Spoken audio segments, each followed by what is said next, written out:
Students, lecture number 6 था इस unit का। This is last lecture. देखते हैं इसके अंदर तो हम प्रिंसिपल ऑफ प्लानिंग्स के बारे में डिस्कस कर रहे थे।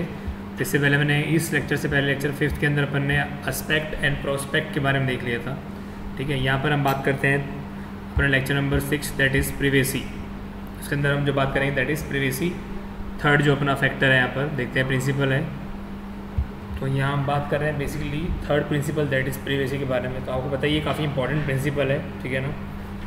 लिखा भी आपके सामने most important principle for planning of all types of general या फिर रेजिडेंशियल बिल्डिंग की बात करें। ठीक है, प्राइवेसी में भी from one part to another of the same building और could be from neighbours building. मतलब प्राइवेसी का क्या होता है, एक पार्ट एक ही बिल्डिंग के अंदर अलग अलग पार्ट्स भी हो सकती है और वो एक बिल्डिंग से दूसरे बिल्डिंग के अंदर भी हो सकती है, ठीक है ना।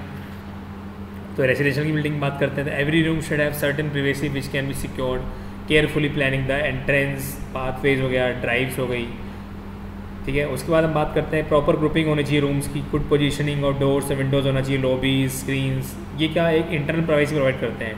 Toilet rooms, bed rooms, WC, urinals, ठीक है। तो 2 टाइप्स ऑफ प्राइवेसी होती हैं, तो इंटरनल प्राइवेसी और एक एक्सटर्नल प्राइवेसी, ठीक है। तो इंटरनल प्राइवेसी क्या होती है वो देख लेते हैं हम। तो इंटरनल प्राइवेसी क्या है, internal privacy is the privacy with in the building, it can be easily achieved, ठीक है ना। तो ये जो बिल्डिंग के अंदर की प्राइवेसी होती है दैट इज़ इंटरनल प्राइवेसी। उसको कैसे अचीव करते हैं, तो प्रॉपर ग्रुपिंग करके रूम्स की, जैसे बेड हो गया, ड्रेसिंग हो गया, टॉयलेट्स हो गया, किचन हो गया, डाइनिंग्स हो गया, ठीक है। उसके बाद फिर इसके बाद जैसे बेटर डिस्पोजिशन ऑफ डोर्स हो गया, विंडोज़ हो गया, ठीक है। उसके हैंगिंग्स हो गए प्रॉपर तरीके से, ठीक है ना। Careful planning of entrance, circulation का, स्पेस का हो गया। यहाँ पे वही लिखा हुआ है जो मैंने आपको अभी बताया। It is important in case of both room and sanitary services, attached bathroom, toilets, water closets, urinals. Internal privacy can be achieved by providing lobbies और screens. All these services should be independent for every bedroom. मतलब ये सारी की सारी service है जो bedrooms की अलग अलग होनी चाहिए, ठीक है ना। जैसे कि एक बेडरूम की सर्विस दूसरे बेडरूम में डिस्टर्ब ना करें, ठीक है। Privacy depends on fixing the position of doors, depend करता है कि डोर कहाँ पे लगा हुआ है, ठीक है ना। इंटरनल प्राइवेसी जो कि मेंटेन की जाती है तो वो proper privacy, proper disposition of doors हो गया, mode of hanging of doors हो गया, provision of small corridor lobby हो गया। एक्सटर्नल प्राइवेसी की बात करते हैं, privacy of the whole building with reference to the surrounding buildings and roads. मतलब एक सिंगल बिल्डिंग के आसपास जो भी रोड्स हैं, आसपास जो भी बिल्डिंग बनी हुई है उसके regarding privacy that is external privacy. External privacy कहाँ से आती है, ठीक है, वो देखते हैं हम। So लिखा भी it is nothing but the privacy of the building. The building is expose to the public street और neighbour building, there is no privacy for that. The entrance can be screen with trees और suitable grid work. The external privacy can be achieved by, कहाँ से achieve होती है, having compound wall to a height of 1.35 metre to 1.5 metre above adjacent room level, road level, ठीक है ना। अगर आपकी कंपाउंड वॉल है जिसकी हाइट 1.35 मीटर से 1.5 मीटर तक है, ठीक है, रोड लेवल के पास में, तो वो प्रोवाइड कराएगी आपको, ठीक है। अगर मान लो पोर्च बना हुआ है मेन एंट्रेंस पे, ठीक है, तो वो भी आपको एक प्राइवेसी प्रोवाइड कराएगा। फिर आपके ट्रीज़ बने हुए हैं कंपाउंड वॉल्स के साथ में, ठीक है ना, which act as sound barriers, वो साउंड बैरियर का काम भी करेंगे और ऐसे प्राइवेसी का काम भी करेंगे, ठीक है। देखो उसके बाद हम बात करते हैं इसके अंदर और प्रोवाइडिंग स्क्रीन्स हो गया, वॉल्स हो गया, कर्टेन वॉल्स हो गया, ठीक है। तो इस तरीके की बात करते हैं तो ये सब किसके अंदर आएंगे, आपकी प्रिवेसी के अंदर आएंगे, ठीक है। जैसे डायग्राम देखो, आप जो आपके सामने डायग्राम बने हुए डायग्राम देख लेते हैं एक बार। देखो तो इस डायग्राम को देखते हैं, यहाँ पर हम बात करते हैं इस डायग्राम की। तो यहाँ पर अगर हम बात करते हैं, ये मेरा डोर था, ठीक है, ये मेरा डोर है कुछ इस तरीके से, ठीक है। एक इंसान या पर्सन यहाँ पर है, ठीक है, तो उसको यहाँ पर सब कुछ दिखाई दे रहा है, ठीक है ना। तो वो यहाँ पर सब कुछ देख सकता है जो अंदर कुछ जो भी काम चल रहा होगा, ठीक है। ही कैन सी और she can see everything what ever is going on in side. तो दे ऑलमोस्ट नो प्राइवेसी, तो यहाँ पर प्राइवेसी बिल्कुल भी नहीं है। फिर हम बात करते हैं सेकंड जो बी बना हुआ है, यहाँ पे एक पर्सन यहाँ पर है, ठीक है, वो अगर यहाँ पर है तो डोर कुछ इस तरीके से है, तो यहाँ पर मॉडरेट प्राइवेसी है। इसके कंपेयर में यहाँ पर जो स्पेस है वो क्या है, कम है, ठीक है, देखने वाला। और जब हम यहाँ बात करते हैं थर्ड डायग्राम के अंदर, जो यहाँ पर्सन यहाँ पर है, ठीक है, डोर है हमारा एक साइड से ही खुल रहा है, तो यहाँ पर मैक्सिमम प्राइवेसी है। देखो यहाँ पर बहुत कम स्पेस है compare to first diagram and second diagram, ठीक है। तो ये सी जो अपना डायग्राम था उसके अंदर से कम प्राइवेसी है, ए और ए के अंदर ऑलमोस्ट नो प्राइवेसी है, बी के अंदर मॉडरेट प्राइवेसी है, ठीक है। फिर हम बात करते हैं फोर्थ जो अपना प्रिंसिपल ऑफ प्लानिंग्स पढ़ रहे हैं, प्रिंसिपल फर्नीचर रिक्वायरमेंट, ठीक है। तो फर्नीचर का जो बहुत इंपॉर्टेंट फंक्शन रिक्वायरमेंट होता है रूम के अंदर, चाहे लिविंग रूम हो, चाहे ड्राइंग रूम हो, किचन हो, क्लास रूम हो, ऑफिस रूम हो, लेबोरेटरी हो, हॉस्पिटल हो, उनकी खुद के हर जगह के अपने अलग फर्नीचर रिक्वायरमेंट्स होते हैं, ठीक है। एक रूम में इस तरीके से स्पेस होना चाहिए कि फर्नीचर भी आ जाएँ और मैक्सिमम लोग भी बैठ जाएँ, और ऐसा भी नहीं लगे कि बहुत ज़्यादा क्राउडेड एरिया हो। अगर मान लो एक रूम के अंदर आपने बहुत सारा फर्नीचर सेट कर दिया, ठीक है, बहुत से लोग बैठा दिए और स्पेस बिल्कुल नहीं बचा, तो वो क्या लगेगा, बहुत ज़्यादा लोग बैठे हुए हैं, ठीक है। गर्मी के टाइम काफ़ी गर्मी लगेगी उस जगह पर, ठीक है ना।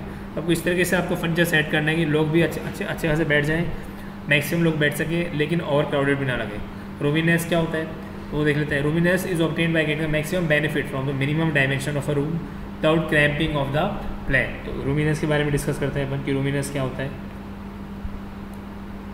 तो एक जनरल फीलिंग, रूमीनेस कहता है it is a general feeling created after room is well furnished with all the permanent furniture as is spacious and well planned.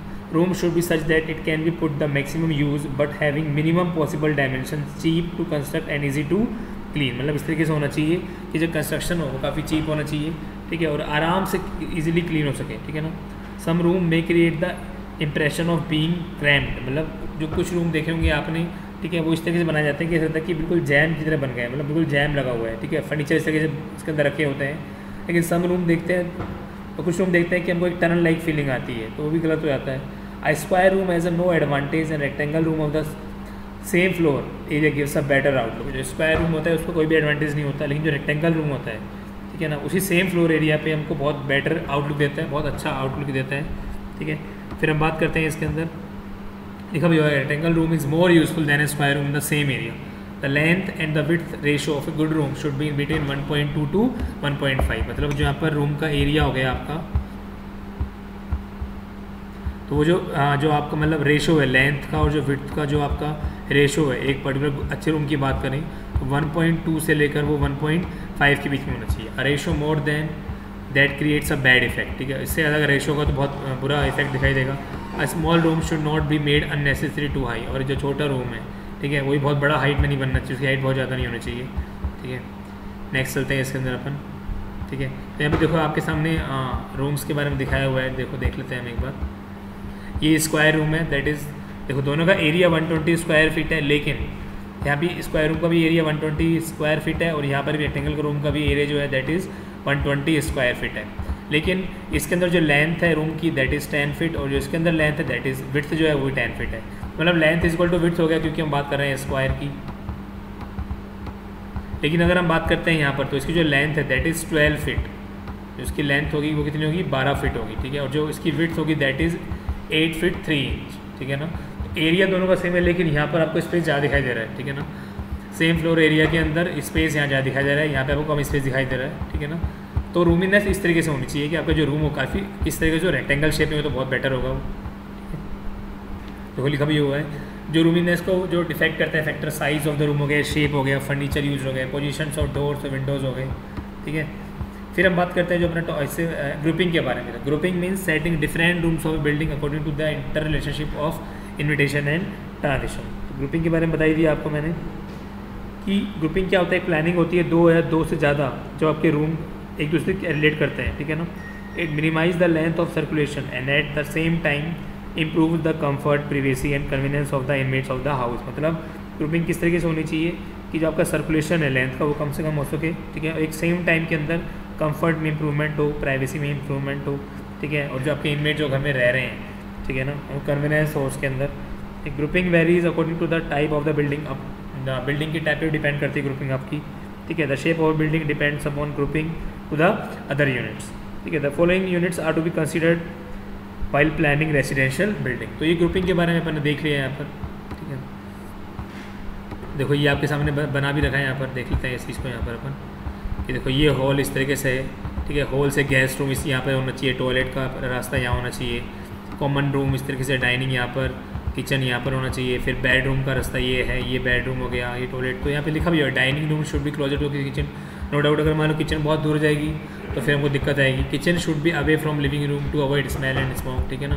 Kitchen थोड़ा सा लिविंग रूम से दूर होनी चाहिए कि स्मेल और हमारा स्मोक ना आ सके, ठीक है। तो ग्रुपिंग जो रेजिडेंशियल बिल्डिंग के हैं वो बता दिया, ठीक है। फिर हम बात करते हैं सर्कुलेशन का। तो हॉरिजॉन्टल सर्कुलेशन मतलब it is the circulation on the same floor, ठीक है ना।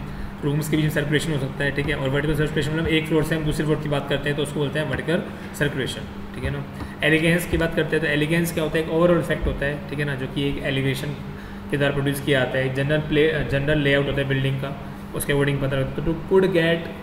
To get good elegance of building it is better if elevation is developed first and then plan is adjust accordingly. मतलब अगर आपको एक अच्छा एलिगेंस देना है, अच्छा अपीयरेंस देना है, सबसे पहले आपको एलिवेशन खड़ा करना होगा, उसके बाद ही आप प्लान पे जा सकते हैं, ठीक है। तो लिखा भी हुआ है सिलेक्शन ऑफ साइट और ओपन प्लॉट और the construction of building greatly affects the elegance.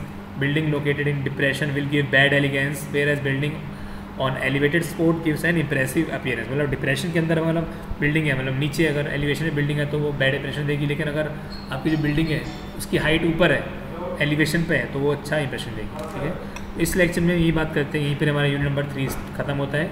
Next lecture में यूनिट नंबर अपन 4 स्टार्ट करेंगे, ठीक है। तक के लिए बाय बाय, टेक केयर।